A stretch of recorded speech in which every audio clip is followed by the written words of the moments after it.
Here's a circle theorem that's included in the i-GCSE course, but not in the normal GCSE syllabus. Different exam boards have different exclusions and omissions, as you know. It's worth having a look at this one, even though it may not be tested upon, because it uses one of the circle theorems to generate similar triangles which can lead to the stated relationship I've highlighted here. Let's have a look at it. So as you can see, I've put some colours on the lengths involved. AP in red.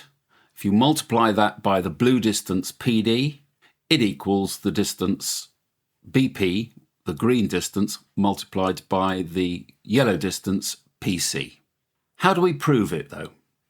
Well, I've removed all the colours, and what I've done is I've added two chords, the chord AB and the chord CD. And now let's add two more chords. Let's add the chord BD and the chord AC. Have a look at the two angles that BD supports. We've got this angle here, which is BCD, and the angle BAD.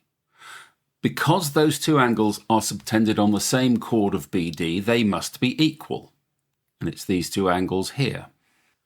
Equally, if you look at AC, the two angles standing on AC is this one here, which is ABC, and ADC. They must also be equal, different, but equal to each other. So let me indicate that with two blue circles in those particular angles. Now look to the two triangles formed with P at the apex of two of them. Here's one of them, which is APB, and the other one is PDC, this one here.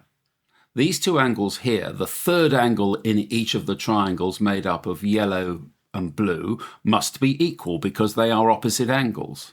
So I can indicate that by putting two red blobs here and here. So we've got two similar triangles.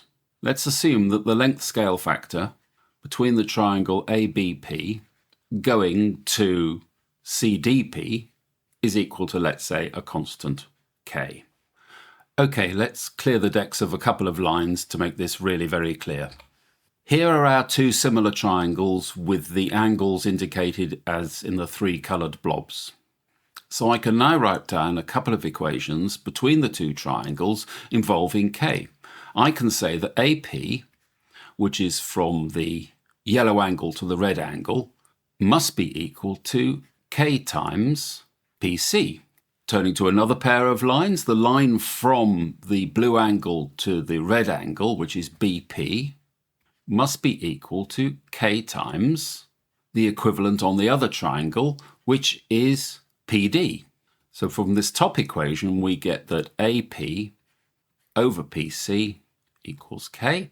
And from this second equation, we also get BP over PD is also equal to K, which means that our two side ratios must be equal. So therefore I can say AP over PC equals BP over PD, and therefore if I cross multiply, I get that AP multiplied by PD must equal BP multiplied by PC.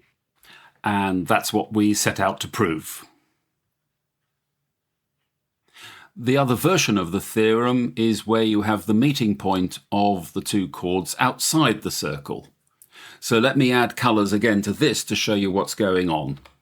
This says that CP multiplied by the total distance AP to the intersection point is equal to DP multiplied by BP. Just have a look at that for a moment. So it's the outside distance multiplied by the whole distance is equal to the other outside distance multiplied by the other whole distance. And the proof of this runs in a very similar way to our previous proof. Very quickly, here it is. What I've done between the two diagrams, you see, is I've drawn the chord CD, and I've subtended two lines, each from CD up to the points A and B. And again, because those 2 points on the opposite side of the circle are standing on the same chord, these two angles in here must be equal. Now we've created two more similar triangles, and the similar triangles are this one, ADP, and CBP, this one here. They share, as you can see, the same angle of CPD. So again, let me clear the decks and highlight these two triangles so that you can really see that those are the two triangles which are similar. Here we have the red triangle, ADP, and the yellow triangle, CBP, which means the other angle, which is this angle here, must be the same as this angle here in the red triangle. So yet again, we've got two similar triangles, of which there must be, they're not equal in size, but there must be a scaling factor between them. Let's assume there's a length scale factor that's equal to k. Yet again, I can now compare those similar sides and put that factor of k between them. So if I go to the small length on the red triangle, I can say that dp must equal k times the equivalent length on the yellow triangle, which is cp.